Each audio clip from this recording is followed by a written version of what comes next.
Mental health is often temporary, although it may feel like you've been experiencing it forever. And sometimes poor mental health can be blamed strictly on poor lifestyle habits that can be improved in a matter of no time. These habits are often played out when we're on autopilot mode. So the first step is to intentionally want to improve your mental health. Welcome back, Psychos. Today we'll be talking about 10 habits of poor mental health and how to avoid them. Don't forget to like and subscribe to our channel, as well as to click the notification bell so that you never miss a video. Let's get right into it, starting with number 1, lack of exercise.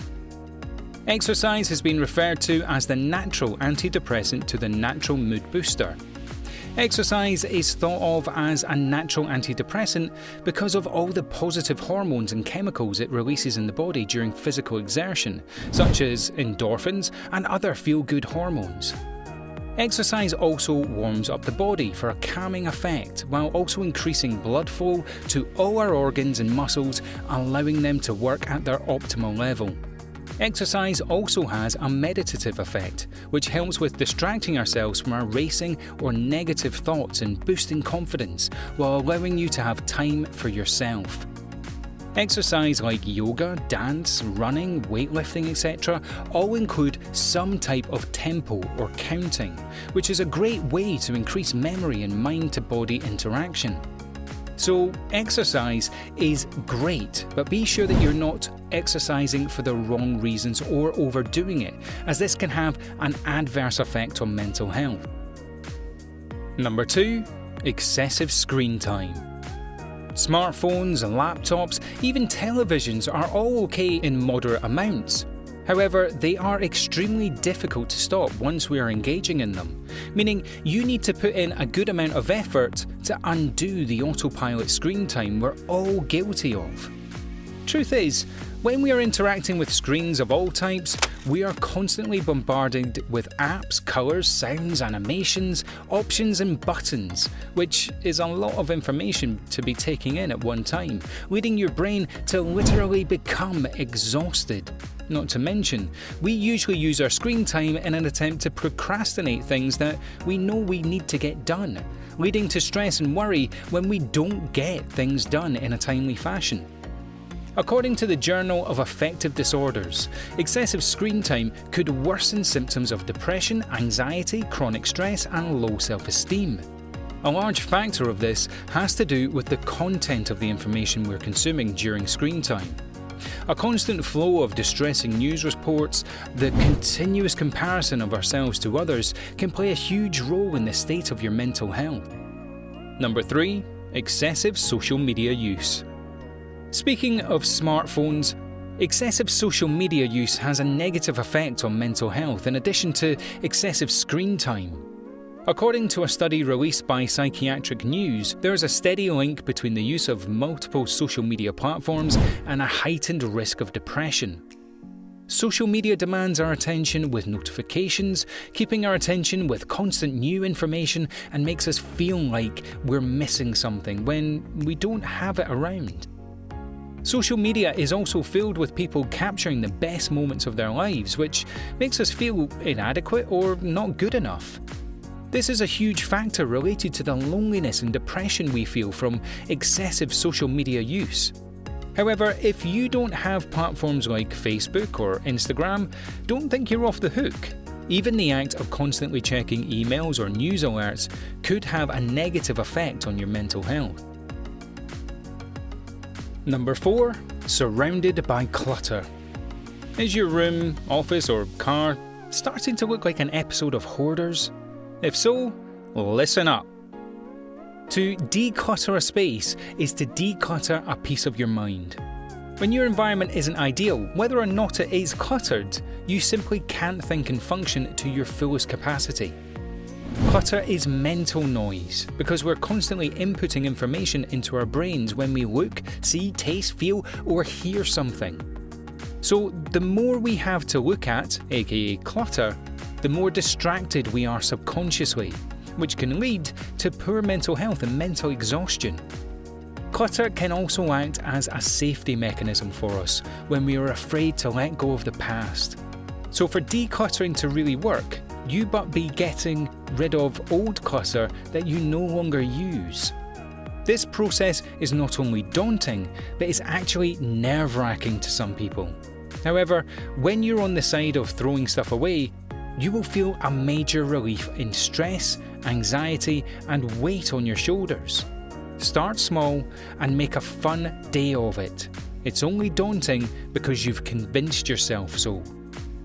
Number 5. Living for someone else.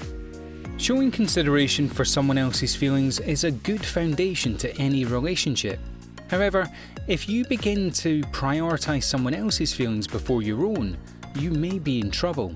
This is because revolving your life around someone else's, or in other words, being codependent on someone else, can significantly lower your self-esteem.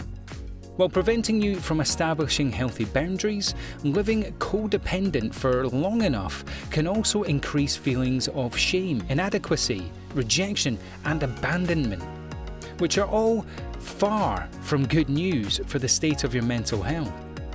People who are codependent on someone else, and have been for a while, may not even notice that their happiness and self-worth relies on the other person.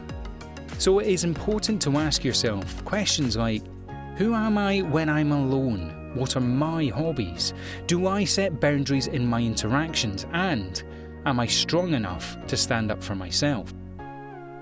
Number 6. Perfectionism. Putting your all into achieving an important goal is a healthy habit to practice throughout life. However, the habit of attempting to be perfect at all times can have a negative effect on mental health and the outcomes of our work.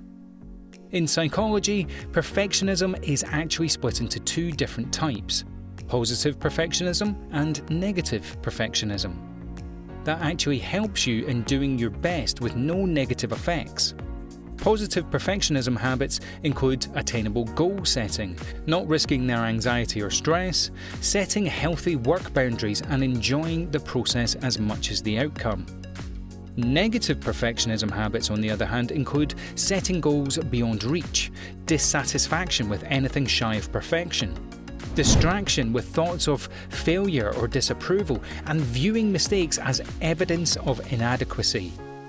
Negative perfectionism habits can cause fear of making mistakes, uncertainty, anxiety about judgment, and distress. Number 7. Closed-off body language. Body language goes a long way as a great indicator for us to intuitively read other people, or for other people to read us. Yet it's not often discussed how our own body language can affect our own mental health. Well, according to the Journal of Behavioral Therapy and Experimental Psychiatry, the simple act of good posture can reduce symptoms of depression like fatigue and social anxiety, while boosting self-esteem and self-confidence and a positive attitude. Not to mention, having poor posture hinders our ability to properly digest food, which is enough to have a poor effect on mental health, as the stomach is considered to be the second brain. Poor posture also inhibits us to take proper full breaths, and if prolonged, can also cause back and neck pain. So with your shoulders, back and chin high, don't be surprised if you feel a significant reduction in anxiety or depression. Number 8. Poor sleep schedule. Parents don't beg their kids to go to sleep or not skip their nap for a reason. They don't want to experience their inner demons that may arise due to lack of sleep in the child. The main importance of sleep is for our bodies and brains to have a significant time to process everything from the previous day, relax, and recharge. So it's not rocket science that sleep has a profound effect on our brains, bodies, and mental health. Mentally, sleep allows you to put the troubles of the day at rest and have the vigour to face the troubles of the following day. According to the National Alliance of Mental Illness, more than half of all insomnia cases are associated with depression, anxiety, or psychological stress, which shows the direct link between sleep and mental health, with the poor mental health being a symptom. The key factors of bad sleep habits that should be avoided include lack of a sleep schedule, drinking caffeine late in the day, mentally or physically engaging in stressful situations before bed, and excessive screen time before bed. Number 9. Failure mindset. The failure mindset is closely related to the habit of perfectionism because how one handles failure is just as important as how one handles success. A failure mindset can also be referred to as a fixed mindset, to which the person believes their qualities are fixed traits and therefore can't be changed. This fixed mindset results in the inability to see failure for the lesson that it is, and rather looking at it as the end-all and be-all, which can directly affect how the ability to succeed. This fixed or failure mindset is made up of negative thoughts and self-impression. These negative thoughts will sneak into our heads at the quietest times, like before bed, which leaves a vicious cycle of waking up feeling the way your mind convinces you should feel in the night before. Habits of a failure mindset include thoughts that convince us we cannot succeed, we are worthless, no one could ever want us, we have no choice in life, etc. The best way to diminish these feelings and inner chatter would be to first recognize these thoughts for what they are: fake intruders. Nothing that comes from this inner voice will be appealing. So it's best to just not take it too seriously and then replace those thoughts with positive self-affirmations that go against everything that inner voice is trying to convince you. Number 10. Internalizing emotions. Bottling up emotions and keeping a smile on your face no matter what the situation is often viewed as a strong suit or a characteristic of a strong-willed person. However, the exact opposite is true. Priding ourselves on our ability to bottle up our emotions has been an issue directly linked to poor mental health for decades.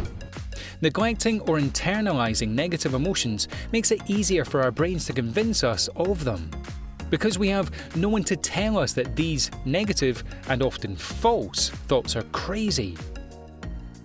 In the long term, having the habit of internalizing emotions can make it difficult to set healthy boundaries, connect with people on an emotional level, or come off as an authentic person to other people. With enough bottled anger, people become ticking time bombs, waiting to go off at any inconvenience.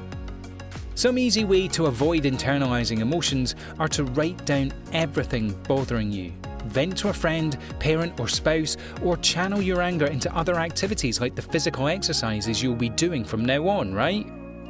Okay, Psychos, that's it for today's video.